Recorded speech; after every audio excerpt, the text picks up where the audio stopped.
Viewers, thank you for joining us. You're watching OBN Horn of Africa. In this edition today, we're going to discuss about the Grand Ethiopian Renaissance Dam, political affairs, and I joined by Ugandan senior journalist Kungu Al-Mahadi Adam, mostly analyzing and giving critics on African affairs. Kungu, thank you for your time. You're welcome, my brother, and I'm very humbled to join you on OBN. In Uganda, we always follow you, watch you, and you're doing a very amazing job, my brother. Appreciated. Okay, before directly going to my questions, I need you to tell us a bit about your bio, everything. Thank you. Well, like you said, rightly so. My name is Kungu Ali Mahad Adam. I'm a Ugandan journalist. I work with Baba Television, which is based in Kampala, which is the country's capital. I host political talk shows on Baba TV, and I am the spokesperson of that TV. You can say the head public and corporate affairs.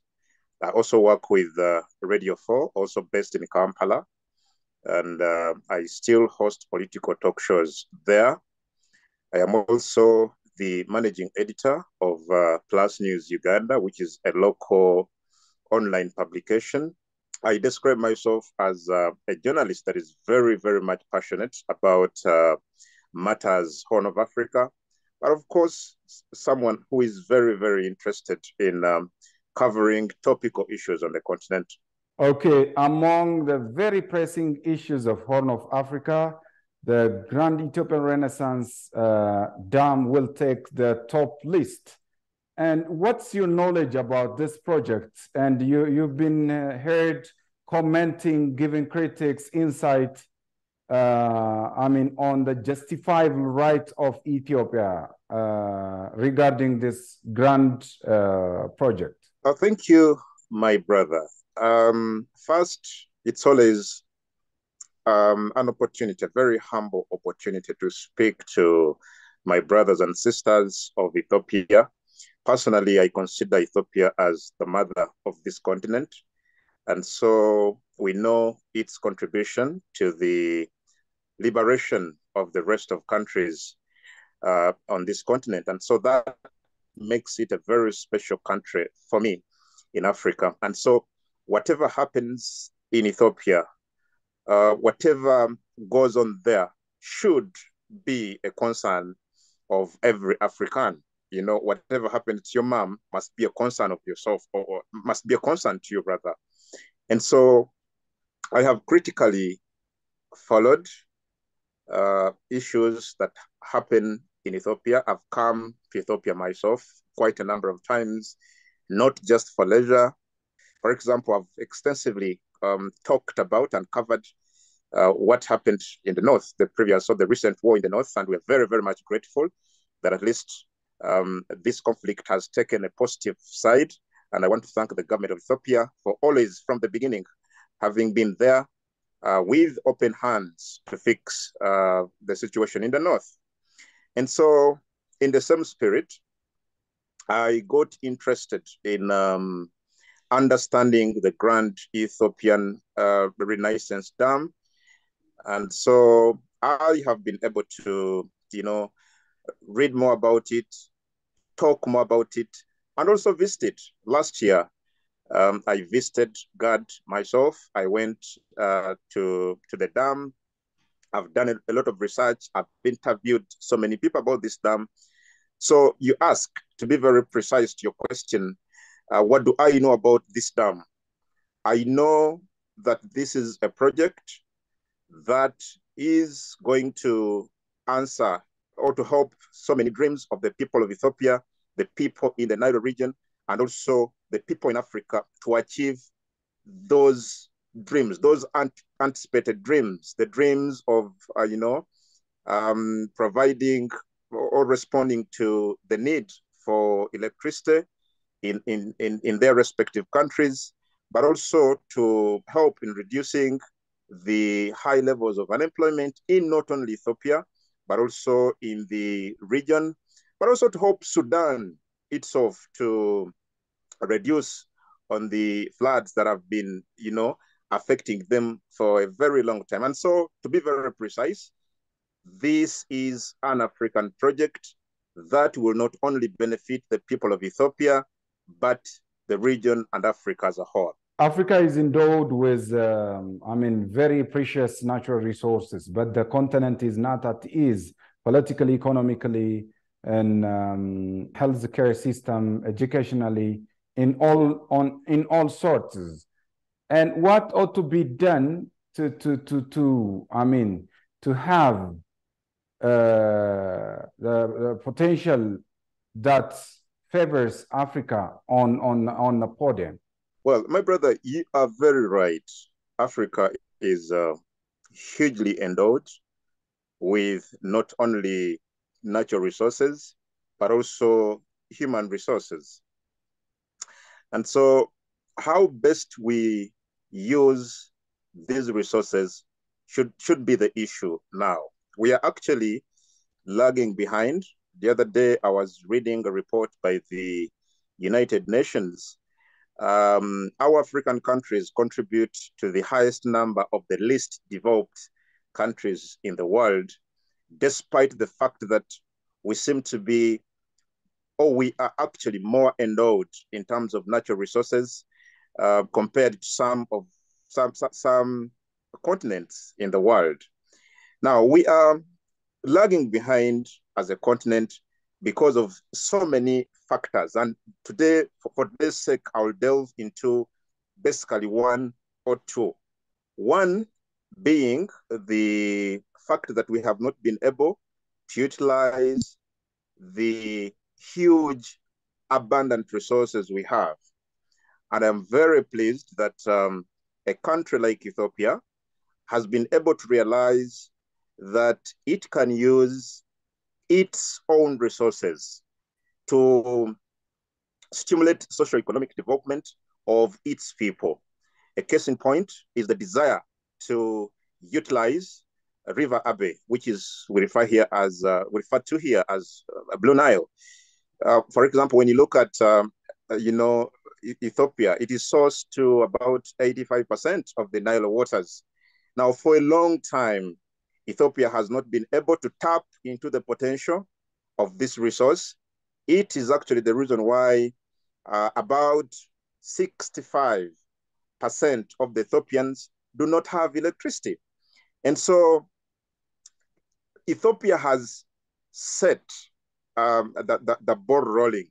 It has posed the challenge to the rest of the African countries to do what we call soul searching, to look into the potential around them, just the way they did. That the Grand Ethiopian Renaissance Dam kickstarted in 2011, basically with the resources got from, first of all, government of Ethiopia, but also the nationals of this country, both living within Ethiopia and those living out of the country. So what has been happening in most of the African countries, one, we have not been able to utilize our resources, and the reason we've been giving is perhaps we don't have enough resources to make use, we don't have enough funds to make use of these resources. Now, Ethiopia has challenged us, has challenged the rest of the countries. We have the gold, we have the human resource, we have the rest of the minerals, but we are not able to use these minerals to stimulate the socio-economic development of our people. So we are lagging behind, first of all, because of the failure to utilize the resources we have, but also you can now bring in the other factors. You can talk about, the political instability in different parts of the continent. You can talk about, sometimes poor leadership in some parts of the continent. But basically, fundamentally to me, is the failure to use the resources we have, which Ethiopia is now challenging the continent, that you don't need to rely on foreign aid. You don't need to wait for, the West, the US, to depend on their own, or on their aid. For you to use what you have, to help your countries grow, which is a very great thing. Okay, Kungu. About 85+% of the river Nile originates from the highlands of Ethiopia. And the development of the Grand Ethiopian Renaissance Dam is, showcasing, developing or utilizing one's own resources. Ethiopia is developing this grand project without hurting the lower riparian countries. You understand? To this, in contrary, Egypt preferred to stay and stick on historical injustice and failed to leak the bitter reality. And what is expected from various presses, different journalists like you, to promote and to tell this reality to the global community? I want to tell you that I'm very saddened as an African, but more importantly, as a national of one of the countries that are part of the, as a journalist who is part of one of the riparian countries of the Nile. We have 11 countries that fall in this region, in the Nile region. The cause of my being sad is the fact that apart from Ethiopia, the rest of the countries in this region, the rest of the riparian countries are quiet about the monopoly that Egypt wants to create on the utilization of River Nile. Egypt does not own the Nile. It's a resource that every riparian country has a right to use in order to help nationals of those respective countries. Just based on fair and equitable share, right? Yes, but again, let me just make this point, my brother. So Ethiopia has, first of all, when you look at whatever Egypt is pushing, Egypt gives 2 or 3 reasons, some of which are not even justifiable, into trying to out the River Nile to start this project. And if it succeeds in scaring away Ethiopia, it means the rest of the riparian countries will equally have no choice. They will have to equally chicken out. Now, Ethiopia has started this. It's saying that historical injustice, the historical agreements, one the other of 19, that one gave veto powers to Egypt over the utilization of the Nile, but also the other one that gave it a 66% use of the Nile flow, which Ethiopia was not party to, Uganda was not party to, and the rest of the riparian countries. So for a long time, we have desired to see a country coming out, one of these riparian countries, to tell Egypt that, please, we have a right under so many international laws and the principle of equitable and fair utilization of common resources, common water resources. And here is Ethiopia. Ethiopia has stood. What I expected was the rest of the countries to put their back behind Ethiopia and say, please, Egypt, you cannot think that you can monopolize the use of the Nile waters. The rest of the countries have the right to using it. It's not just Ethiopia. The historical injustice shouldn't be given chance. My brother, a lot has changed.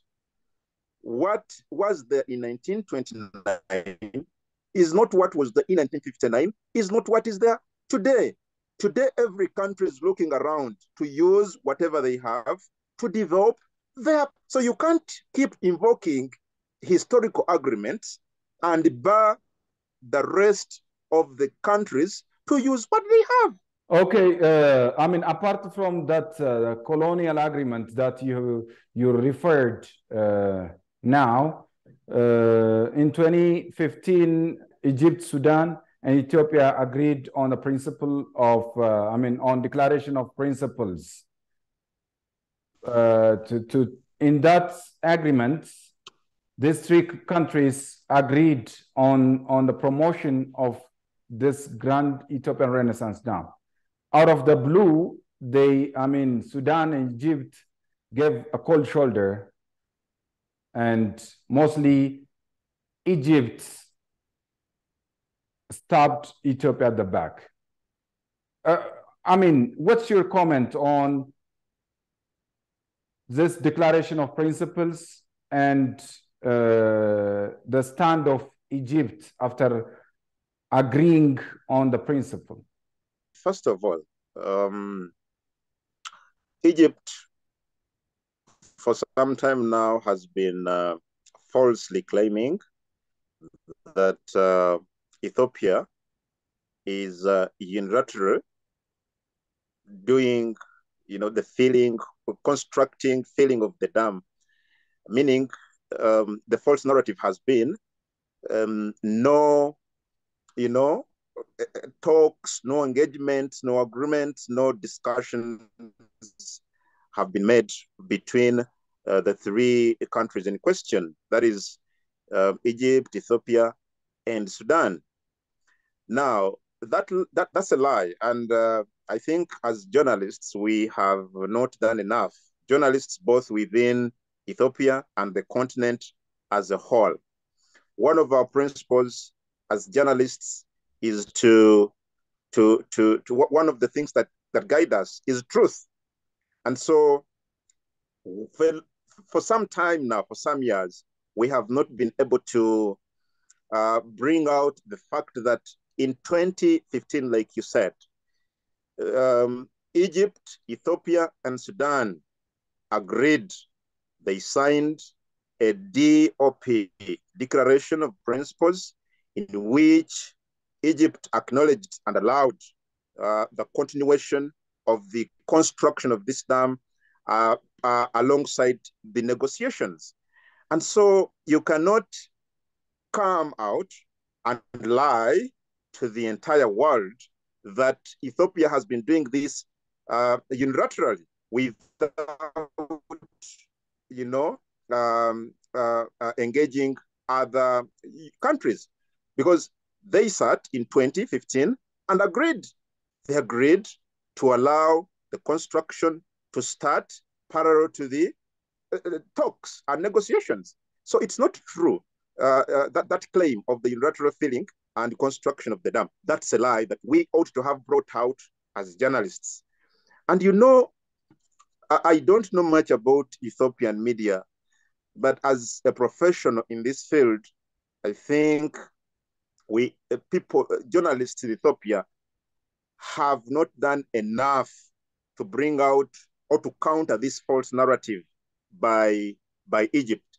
This should have been amplified and made it clear that there was an agreement between the three countries to allow the construction to start as negotiations proceed.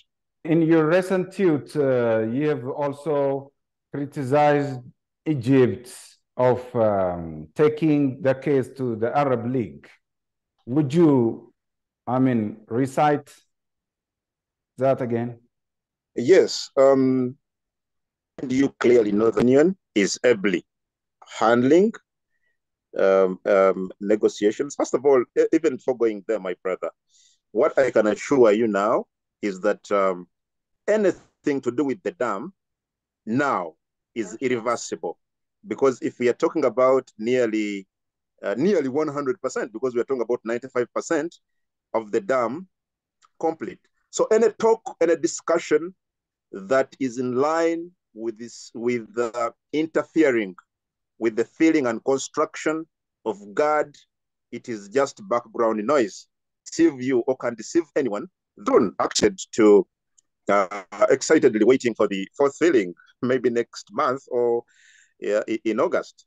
But again, before I get to your question, the other false narrative that Egypt has purported for a long time is that the construction and filling of it is not true that the construction of this dam is going to cause a threat. For example, we have witnessed the first filling of the dam, second filling, and the third filling. We have not seen, neither have we heard of any danger caused by this filling. So next month or a month after, next month or July, or rather August, we expect to see the fourth filling of this dam. And I'm very sure, just like it was for the consecutive previous three fillings, still there will be nothing to worry about. And so there's no threat, at least given what we have seen. Number two, we have also seen experts before, when the construction was going to begin, a lot of research was done, and I am reliably aware that companies that are doing the construction of this dam have experience spanning so many years. They've been constructing dams on so many rivers in different countries in the world.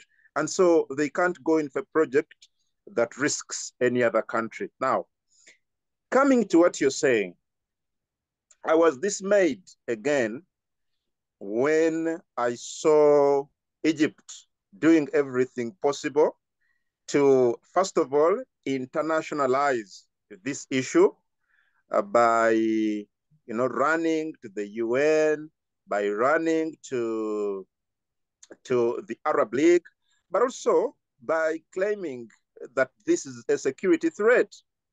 Now, these are scapegoats because, for example, the African Union been ably handling this matter just to iron out a few issues that could arise, which is very okay because this is an African project entirely in Africa involving African countries. So the first, group to run to for any issues that could arise is African Union. And we're actually moving in the right direction by engaging the continental body, which is African Union, and has been proceeding very well. So there is no need for Egypt to run to the Arab League, to run to the UN, yet negotiations led by the African Union are still ongoing. Now, this is what I saw. First, I saw Egypt running to the foreign ministers of the Arab League before going, that was in March, before just last month, running to the Arab League summit. But now look at what's happened. The Arab League said two things that were fundamental and very provocative. One, they resolved that Ethiopia should stop what again they called unilateral filling of this dam, which is absolutely disturbing because what is it that they call unilateral filling of the dam? Because, like I've said, the DOP is there, that Egypt is part two. Number two, it is very sad that the Arab League is doing two sinister things. One, it is trying to act like spokespersons of Egypt. The other thing it is doing that is ugly, it is trying to jeopardize, it is trying to destroy the long-term relations we, as Africans, have been having with our brothers, the Arabs. Now, I don't recall any day when any African country has ever told Syria, has ever told Lebanon, or any other Arab country on how to develop their people. We are talking about 120 million Ethiopians that have been collecting money to have this project become a reality. And now look at this.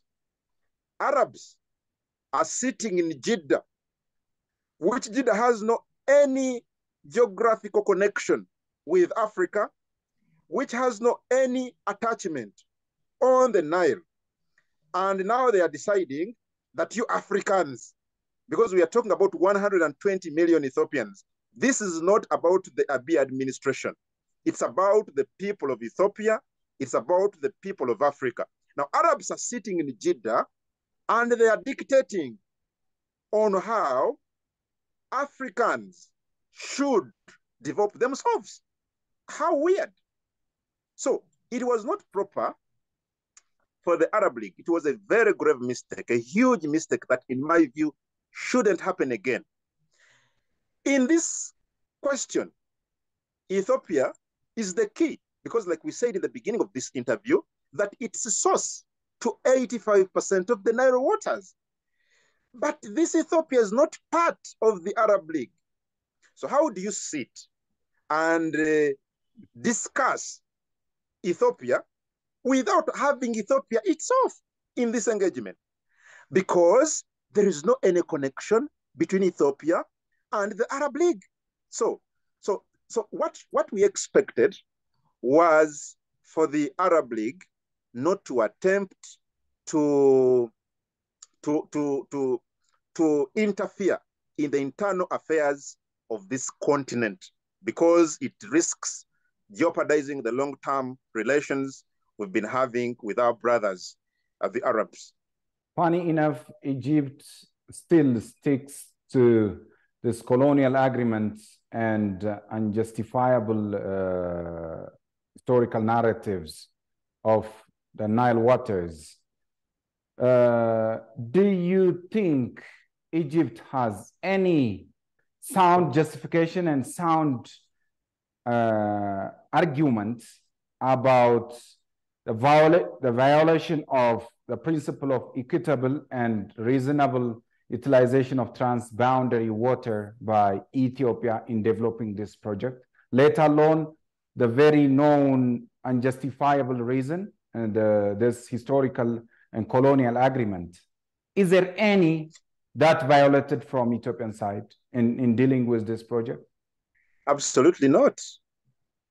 You know, if it was there, what we have been demanding from Egypt and what we continue to demand from Egypt is to come out with an agreement, whether a continental agreement or any other international agreement that bars Ethiopia or any other riparian country from utilizing the Nile waters. In fact, the international law allows Ethiopia to utilize this project under the principle of equitable and fair utilization of this water body, because every country, like we said, that has or that falls in the transboundary resources are guided by this principle. And so there is no any justification in the claims Egypt is making because it has not presented any treaty that it went through. I mean, your country, Uganda, is one of the low riparian countries dealing with this Nile River waters. And what is the sentiment of Ugandan citizens in this grand project, in the development of this grand project? Are they complaining about it like Egyptians? Uganda, we are not, you know, people here in Uganda have started paying a lot of attention on what seems to be a disagreement between Egypt and Ethiopia. So I was saying that in Uganda, generally, it is a different story because people have started giving a lot of attention on this, on what seems to be a disagreement on Gerd between Egypt and Ethiopia after some of us coming out to write about it, to speak about it on our TV and radio shows. But otherwise, everything seemed normal. And it is the reason why, when I was starting this interview, I said, it's sad that the rest of the riparian countries are quiet about this, I call it bulldozing. Ethiopia, rather Egypt is trying to threaten every other country against using the Nile, and we are all quiet. So the risk is time is going to come, because now you see, we have left Ethiopia to fight alone against this injustice. Why? Because Ethiopia has found it okay for them to start the projects now.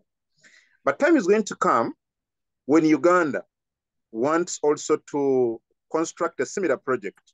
And trust me, Egypt will rise. Time is going to come when any other riparian country wants to start a related project like Gerd, and Egypt will still rise. So it would have been very important for us as countries in the Nile Valley to stand now, join Ethiopia in not just, fighting Egypt, but to remind them that, look, our friends, you were party to the DOP. You assented to the start of the construction and filling. Number two, we ought to stand and that, please, to utilize this Nile. Kenya has to do the same. DR Congo has to do the same. Maybe any other country in the Nile Valley also wants to use it. So we need to stand and alert Egypt about that fact. Okay. Kungu Al-Mahdi Adam, Ugandan journalist, thank you for making time to give us this valuable interview. We really appreciate you. Keep commenting, give analysis, critical analysis. Thank you one more time. You're welcome, my brother. It has been a pleasure for me to talk to OBN, Ethiopia. We always follow you in Uganda. We watch you. And like I said in the beginning, you're doing an amazing job. Thank you. Appreciated. Dear viewers, this brings you to the end of our edition for today. See you next time with another edition. Bye-bye. Take care. Have a good one.